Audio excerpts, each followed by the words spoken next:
We have TTM that have gone out to the market. They're signing players from Brighton, Hlongo. They've brought in to the team. I saw Mulenga has been unveiled also, the new player that has just joined the team there, and Shonga. So these are the players that are coming into a team that is new. They've released also, they've seen that the coach that are sitting is no longer there. Joel Masuta is the man that's sitting on a bench of the team. Let's talk about them. They're going to be the new kids in the Premier Division this season after buying the state of Pietersburg. What can you expect from them? Given the signings they've made so far, given the players they've released also as a team, what can you make of them? Are they going to be one of those a yo-yo team that comes in and leaves, or are they going to be able to stay and really stay their claim?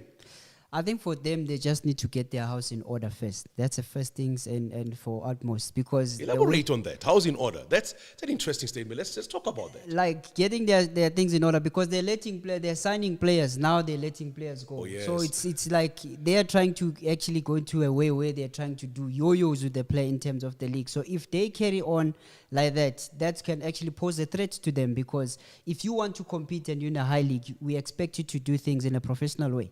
Now, if you're going to be like firing players before they even kick a ball, or now you're putting players that are not part of the team, you're actually creating a discomforting mood for the other players. So I think for them, in terms of the players that they brought in fairly experienced players. But then again, it goes back to the point that the players that they are bringing are the players that are available or the players that they are inquiring to get.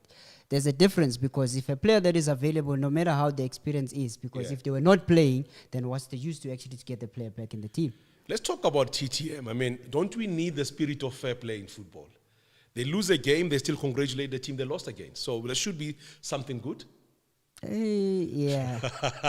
We'll come back to that one later. I know Jose Mulangwan is among the players that have signed there at TTM. Their first game, they're up against SuperSport United, defending champions of the MTN8, a team that has been in the final 3 times in a row.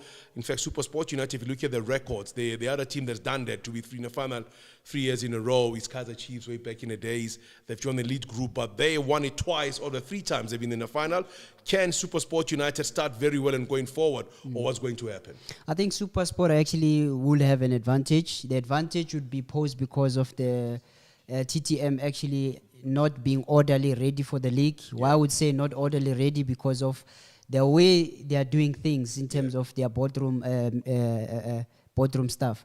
So with SuperSport, I think they can actually fairly go the furthest on this competition, and I see a win for this one for them, while they can actually catch the team that is trying still to adjust to a new league, even though that you might have players that are actually accustomed to the league. But then yet again, you have new management style.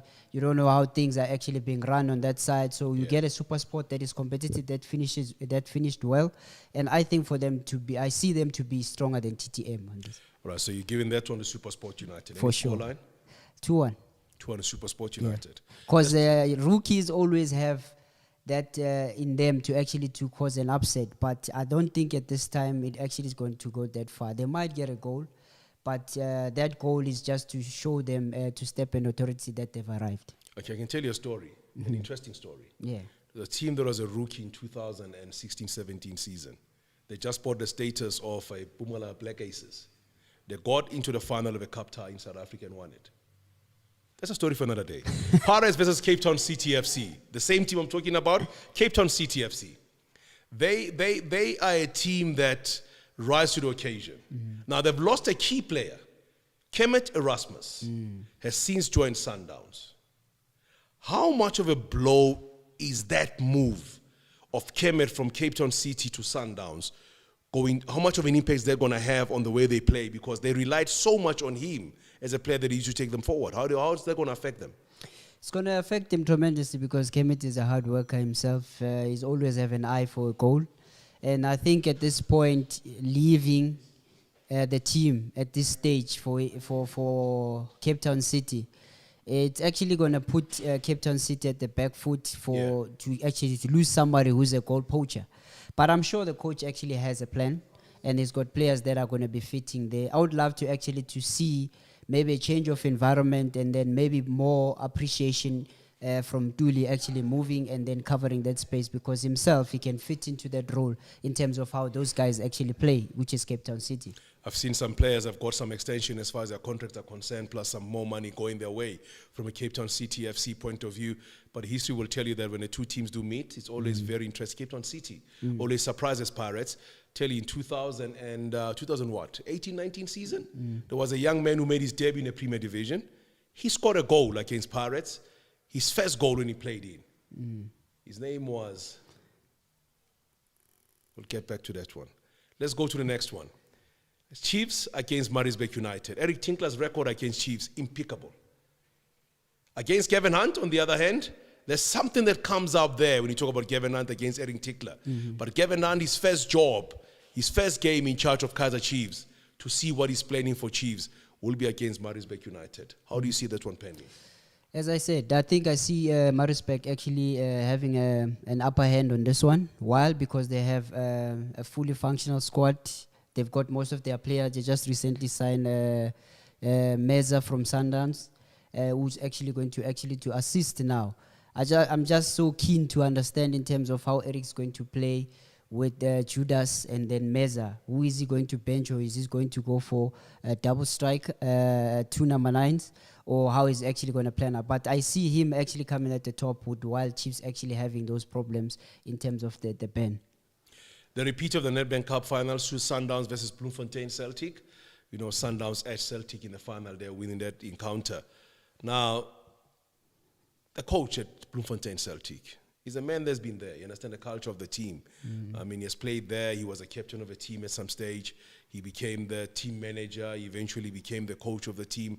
I think they're planning on the final was just something that they should have done better. They allowed Sundowns to play and allowed Sundowns to eventually win against them. How do you see this one pinning out? Sundowns against Bloemfontein Celtic. Sundowns with all the star players they've signed. Celtic, a team that has struggled. We have seen also the likes of Letlabika, who was a key player for Celtic, also having to depart and go and join TTM. The sort of Celtic that's going to come up against Sundowns. How do you see this one going? Yeah, first of all, I think within losing Letlabika as well, they also gained some players who actually went to a Celtic's way. I think Maduka now has to just rectify the smaller elements. I think now the games is going to change because there's a new technical team at Sundowns. Yeah. And I think the way of planning is not going to be the same as how they planned for them. So I think Maduka might have a little bit of an upper hand, irregardless in terms of how much of a personnel Sundowns has. Yeah. But for me, I think Maduka, for him to go as far as he went, I think it's actually going to show now in terms of the mistakes that he made in the last minutes where he lost the cup. This is for him to rectify and prove himself, because now he's actually at the helm. He makes the decision and he's the guy now to go for, and the players understand him. You got players like your Mabena, you got players, you still have the majority of the squad, because the only player that you have lost is actually Letlabika. Mabena does have a good record against Sundowns, by the way, so he'll be looking to continue that run that has had over the years. So it's been an interesting conversation we have had today, and you have had his prediction as far as the wins are concerned, who's going to win in MTN8 and march on to the semi-finals. As to that will happen, we'll find out when the matches do happen.